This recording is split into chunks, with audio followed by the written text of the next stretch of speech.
आज हम फिर वर्ग नवम और दसम दोनों कक्षाओं के लिए सीबीएसई हो या बिहार बोर्ड हो, तो दोनों कक्षाओं के बच्चों के लिए व्याकरण भाग 2 को लेकर उपस्थित हैं, जिसमें हम लोगों ने कल पढ़ा था व्याकरण के उन अंगों में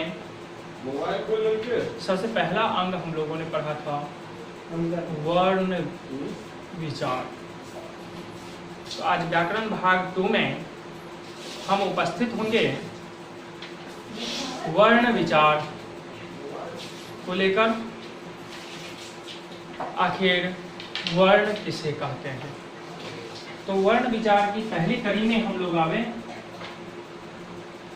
और व्याकरण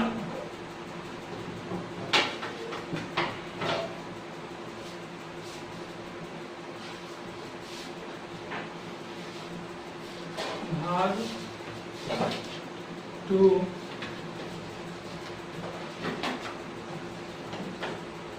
वर्ण विचार।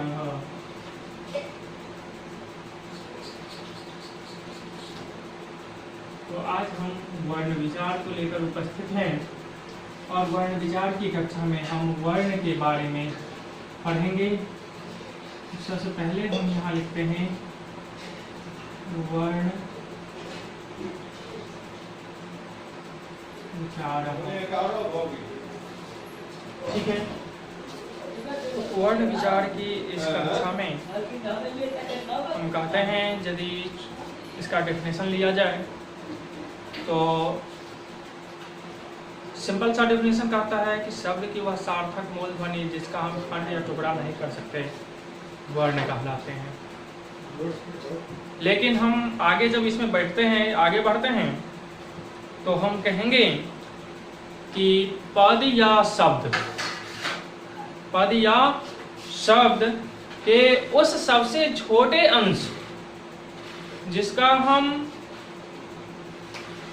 दोबारा कोई अंश या भाग ना कर सके उसे वर्ण या अक्षर कहते हैं। पद या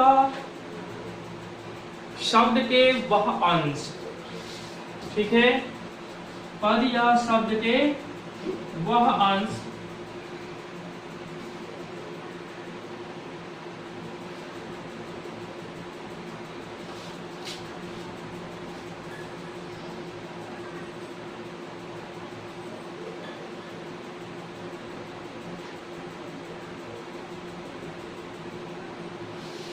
पद या शब्द के वह अंश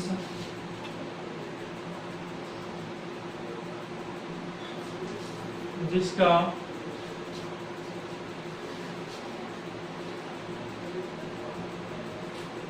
और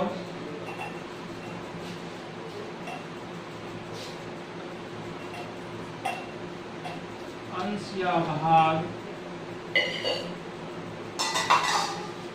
पद या शब्द के वह अंश जिसका और अंश या भाग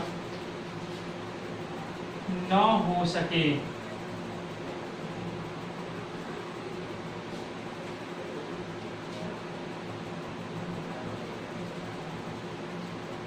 उसे वर्ण या अक्षर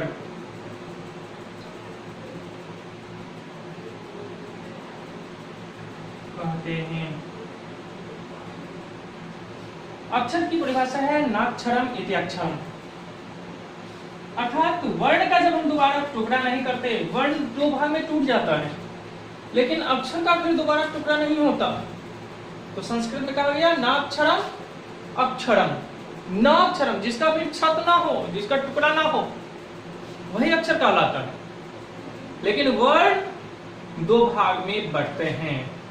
तो पहला डेफिनेशन जो हमने सबसे पहले पढ़ते आए हैं कि शब्द का वह सार्थक मूल ध्वनि। तो शब्द या पद का सार्थक मूल ध्वनि है। तो सार्थक अर्थात यदि हम बोलते हैं यहाँ श्याम बोलते हैं। श्याम बोलते हैं, श्याम बोलता है। यदि एक शब्द हम लिखते हैं यहाँ श्याम, या श्याम का हम उच्चारण करते हैं, तो श्याम शब्द में यदि इसका हम टुकड़ा देखते हैं, इसका भाग देखते हैं, तो क्या होता है? तो श्याम में तालव्य आधा प्लस, अब कहता है सार्थक, सार्थक ध्वनि। तो व्यंजन वर्ण जब तक स्वर वर्णों से मिलते हैं तभी तक वह सार्थक है। जब स्वर से वो टूट जाते हैं तो वो सार्थक ध्वनि नहीं होते, क्योंकि उनकी उच्चारण नहीं हो पाएगी। तो श्याम जब बोलते हैं तो आधा श या और म, ये सार्थक ध्वनि है, क्योंकि इसमें स्वर की मात्रा समावेश है और बिना स्वर की व्यंजन वर्णों की उच्चारण कदापि नहीं होती। तो श्याम शब्द कहने के बाद हम जब देखते हैं इसमें, तो इसमें इसका वर्ण कितने भागों में बटा? 3 भागों में। और इसी को जब हम फिर तोड़ देते हैं, तो इसी को तोड़ने के बाद स आधा, य आधा, आ, म आधा और अ। अब ये क्या हो गए? तो ये सारे टूट जाने के कारण अब ये सार्थक में नहीं रहे, इनका कोई अपना अस्तित्व नहीं है, क्योंकि व्यंजन वर्णों से स्वर वर्णों की मात्राएं निकाल देने के बाद वह स्वतः उच्चारित नहीं हो पाते। तो अब ये सब क्या हो गए? तो अक्षर हो गए। जितने भी हैं ये सब अक्षर हैं। लेकिन सामान्यतया रूप से जब वर्ण विन्यास की चर्चा आती है तो वर्ण विन्यास में यही फॉर्मूला अपनाया जाता है, अर्थात वर्णों को अलग अलग कर देना, अर्थात उसकी सार्थकता को नष्ट कर देना, अर्थात उसमें कोई स्वर वर्ण का समावेश न हो, व्यंजन वर्ण अलग हो जाए और स्वर वर्ण अलग हो जाए, तो वही वर्ण विन्यास कहलाता है। इस कड़ी में भी हम पढ़ेंगे। तो अभी हम चर्चा कर रहे थे कि पद या शब्द के वह अंश जिसका और अंश या भाग नहीं हो। तो श्याम यदि कहते हैं तो श्याम एक शब्द बनता है। श्याम एक शब्द है छोटा सा, और यही श्याम शब्द को यदि हम इसमें 2-3 शब्द जोड़ दिया जाए, 2 शब्द जोड़ते हैं, यदि हम कहते हैं राम सीता या सीता राम, सीता और राम, तो सीता और राम ये 2 नाम हैं अलग अलग, लेकिन जब ये 2 शब्द आपस में जुड़ जाते हैं तो ये क्या हो जाते हैं? तो पद बनते हैं। शब्द वर्णों के मेल को शब्द कहते हैं और पद शब्दों के मेल को हम पद कहते हैं। इसका भी परिभाषा है व्याकरण में, सुप्तिगंतम पदम। सुप और तिंग अर्थात विभक्ति से युक्त शब्द जब जुड़ते हैं तो वो पद कहलाते हैं।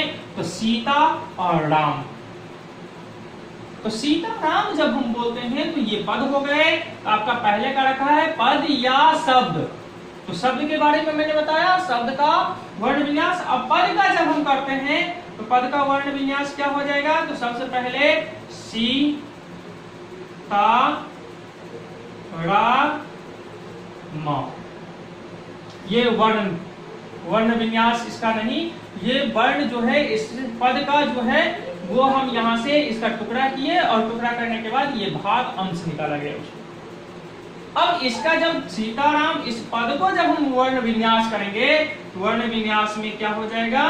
तो स प्लस दीर्घ ई प्लस त प्लस आ प्लस र प्लस आ प्लस म प्लस अ। अब ये क्या हो गया? तो ये पद का वर्ण विन्यास हो गया, ये पद का वर्ण विन्यास हो गया। और ये क्या है? तो ये वर्ण है, पद का ये वर्ण है और ये सार्थक वर्ण है। और इस सार्थक वर्ण को जब हम टुकड़े में बांट दिए तो ये अक्षर कहलाए। तो ये आपका वर्ण हो गया और यहाँ क्या हो गया? तो अक्षर हो गया। ध्यान रखेंगे इन बातों को।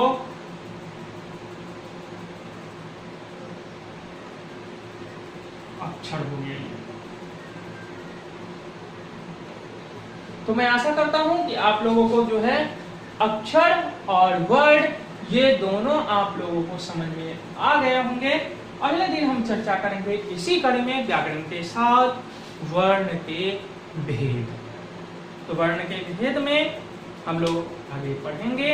इसके लिए थोड़ा आपको धैर्य रखना होगा और अपने ऊपर कॉन्फिडेंस के साथ मेहनत की आवश्यकता है।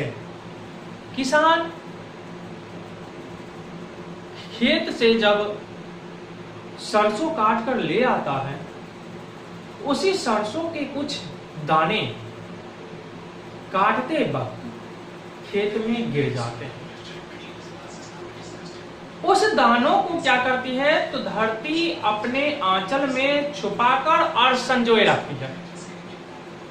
घर आने के बाद वह सरसों के दाने में घून लग जाते हैं, वो खराब हो जाते हैं, उसकी जर्मिनेशन नहीं होगी।